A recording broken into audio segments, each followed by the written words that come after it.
আর নয় আলাপন, আর নয় আলাপন, আর নয় প্রহসন। তিন দফা তিন দাবি।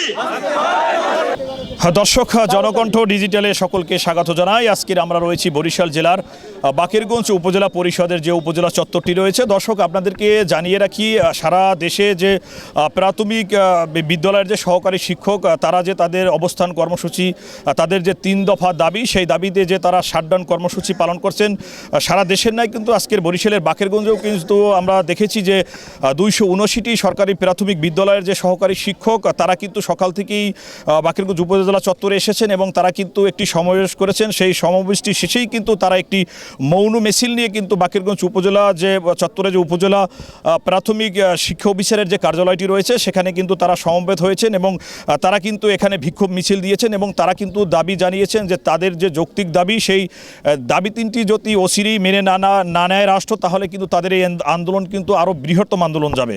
বাংলাদেশে জানেন যে আমাদের বর্তমানে প্রাথমিক বিদ্যালয়ে 3 দফা দাবি চলতেছে। এই 3 দফা দাবি বাস্তবায়নের শাটডাউন কর্মসূচি বর্তমানে অব্যাহত আছে। আর আমাদের এই দাবি যদি আজকের ভিতরে সরকার মেনে নেয়, তাহলে আমরা আগামী রবিবার থেকে পুনরায় পরীক্ষা সহ ভবিষ্যতে সবই আছে ওগুলো আমরা পালন করব।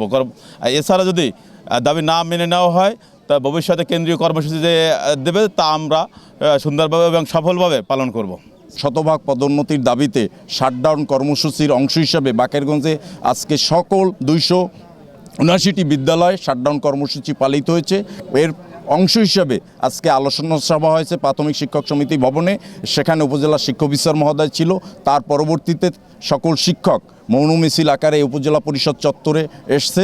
এখন কর্তৃপক্ষের নিকট আমাদের দাবি থাকবে যে দাবিটা আমাদের যে সহকারী শিক্ষকদের প্রাণের দাবি 11তম গ্রেড, এটা আজকে দিনের ভিতরে যেন মেনে নেওয়া হয়। যে আমাদের সহকারী শিক্ষকদের 11তম গ্রেডের যে প্রজ্ঞাপন এবং 10 বছর ও 16 বছর পূর্তিতে উচ্চতর গ্রেড সংক্রান্ত যে সমস্যা নিরসন এবং সহকারী শিক্ষক পদ থেকে প্রধান শিক্ষক পদে শতভাগ পদোন্নতি, এই 3টি দাবির জন্য মূলত সারা দেশে সহকারী শিক্ষকদের ন্যায় বাকেরগঞ্জ উপজেলায় 279টি সরকারি প্রাথমিক বিদ্যালয় কমপ্লিট শাটডাউন কর্মসূচি চলমান রয়েছে এবং সরকার যতক্ষণে আমাদের প্রজ্ঞাপন না জারি করবে ততক্ষণ পর্যন্ত কেন্দ্রীয় ঘোষিত কমিটির এবং দাবি বাস্তবায়ন পরিষদ কর্তৃক যে ঘোষণা আসবে তারই আলোকে আমাদের পরবর্তী কর্মসূচিও চলমান থাকবে।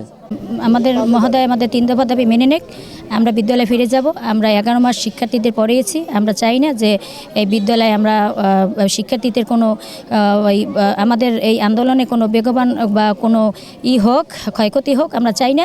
শুধু আমাদের একটাই দাবি থাকবে যে আমাদের শিক্ষকের মর্যাদাটা সচিব মহোদয় আমাদের মেনে নেক, তাহলে আমরা সবাই বিদ্যালয়ে ফিরে যাব।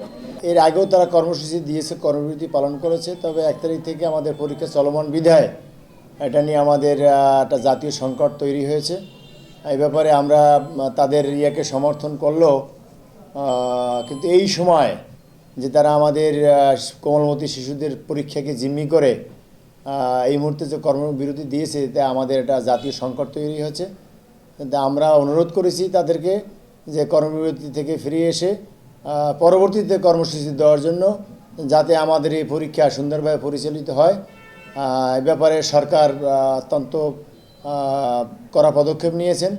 গতকাল রাত্রে আমাদের সচিব মহোদয় একটা প্রেস বিজ্ঞপ্তি দিয়েছেন, সেখানেও তাদের জন্য যে সমস্ত দাবি দেওয়া আছে তা বাস্তবায়নের জন্য তারা পদক্ষেপ নিয়েছেন। দর্শক, আমরা যেমনটা জানিয়েছিলাম যে গত 3 দিন যাবৎ কিন্তু বাকেরগঞ্জের যে সরকারি প্রাথমিক বিদ্যালয়ের যে সহকারী শিক্ষক তারা কিন্তু কমপ্লিট শাটডাউনে রয়েছে, যে কারণে শিক্ষার্থীদের যে অনুষ্ঠিত বার্ষিক পরীক্ষা সেটি কিন্তু ব্যাহত হচ্ছে। এবং আমরা কিন্তু দেখেছি ওই সকল বিদ্যালয়ে গিয়ে যেখানে মূলত বার্ষিক পরীক্ষা অনুষ্ঠিত হচ্ছে, সেখানে কিন্তু আমরা দেখেছি যে শিক্ষার্থীদের যে অভিভাবক রয়েছে সেই অভিভাবক সহ বিদ্যালয়ের প্রধান শিক্ষক এবং যে বিদ্যালয়ের কর্মচারী রয়েছেন তারা কিন্তু তাদের সেই বার্ষিক যে পরীক্ষা সেটি কিন্তু তারা অনুষ্ঠিত করছে, যে কারণে কিন্তু শিক্ষক অভিভাবক যারা রয়েছেন তাদের মধ্যে কিন্তু এক প্রকার ক্ষোভের সৃষ্টি হয়েছে।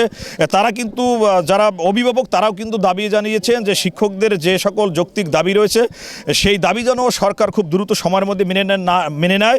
যদি এই সকল দাবি মেনে না হয় এবং এভাবেই যদি লাগাতার শাটডাউন কর্মসূচি চলতে থাকে, তাহলে যে অনুষ্ঠিত যে বার্ষিক পরীক্ষা সেখানে কিন্তু শিক্ষার্থীদের যে শিক্ষা ব্যবস্থা সেটি ভেঙে পড়ার আশঙ্কা রয়েছে। দর্শক, এই কিন্তু ছিল বরিশালের বাকেরগঞ্জ থেকে প্রাথমিক শিক্ষা প্রতিষ্ঠানের যে সহকারী শিক্ষকদের শাটডাউন কর্মসূচির সর্বশেষ। জিয়াউল হক, দৈনিক জনকণ্ঠ।